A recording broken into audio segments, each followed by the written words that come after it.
In the Bronx, New York, community members are rallying behind student leaders alleging police harassment. 16-year-old Lehman High sophomore Malik Ayala says he was organizing students to oppose the closing of his school when he was detained by school authorities and police officers. But while I was in the hallway, I got stopped and asked for my identification, which I didn't have. So peace officers surrounded me asking for my identification, and the people knew my name, and they said I refused to give my name. So they took me to the office and then gave me to another police officer, an armed police officer, and he asked what was my age, and I said 16, and he was like, do I have any warrants? I said, no, I haven't any warrants. So he told me to wait into this office while I missed a very important exam. They're turning our schools into penitentiaries, and I feel like they should focus more on education and positive things. The police department reportedly said Ayala became loud and belligerent while detained inside the school's office and was ticketed because of his behavior. Another student, 18-year-old senior Xavier Daniels, says he was detained on the morning of May 1st and questioned for 5 hours for organizing a May Day walkout. Both Daniels and Ayala have led student efforts to oppose plans to turn around their school, which means firing all the teachers and reopening it under a new name in the fall. They were like, why? Why are you walking out? Why is walking out the solution? And when I told them, and I said, we're walking out, first of all, in May Day solidarity, and two, we're walking out in retaliation to the policies. When workers are being denied certain rights, do they stay at their jobs? No, they strike. They walk out. That's what we intended on doing here in Lehman. We intended on walking out, striking, solidarity, because what they're doing is wrong.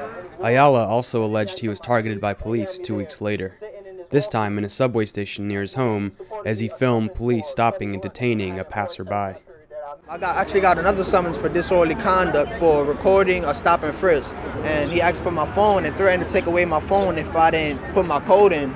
So he slammed me against the wall and started searching me when it without my consent. And I told him, you don't have the consent, but he still did it. His partner came, they searched me, and they said I smelled like marijuana. They took me off the train station, gave me the summons, and I was restricted from that station when I had to go to work. Ayala was ticketed for both incidents and now faces up to 30 days in prison.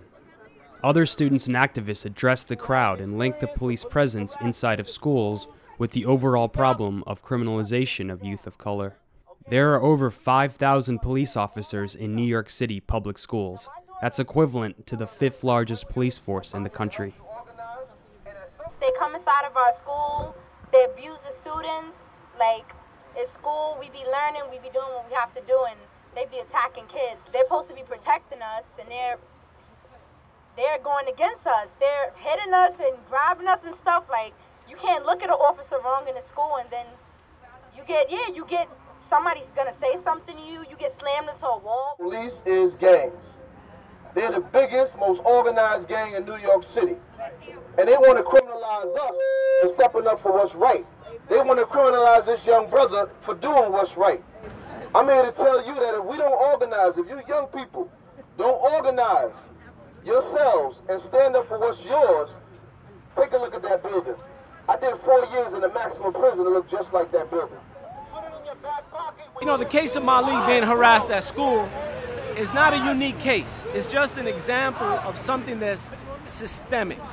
And so we got a real problem with what happened with Malik because he's a member of the People Power movement, but we also have a problem with what's happening to our youth every day. Every day, 5 young people are arrested in our public schools.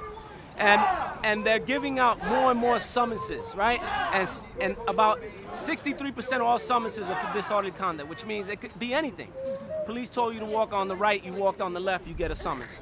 And then the problem is that if you don't show up to court, then it becomes a bench warrant and it becomes a criminal activity. So we're here to protest that. We need police out of our schools. According to a report just released by the New York Civil Liberties Union, the NYPD stop and frisk policies are both ineffective and target innocent black and brown New Yorkers at an alarming rate. The NYPD stop and frisk program allows police to stop anyone they deem suspicious. Of the nearly 700,000 stops made by police last year, 87% were against black and Latinos, while 90% of those stopped were innocent. 40% of the stops targeted young males of color, though they make up just 5% of the city's population. After the rally, students and community members marched to the local precinct to file an official complaint with the New York Police Department. They plan to rally at Malik Ayala's court appearance on June 15th. Reporting for The Real News, this is Jessel Noor in New York.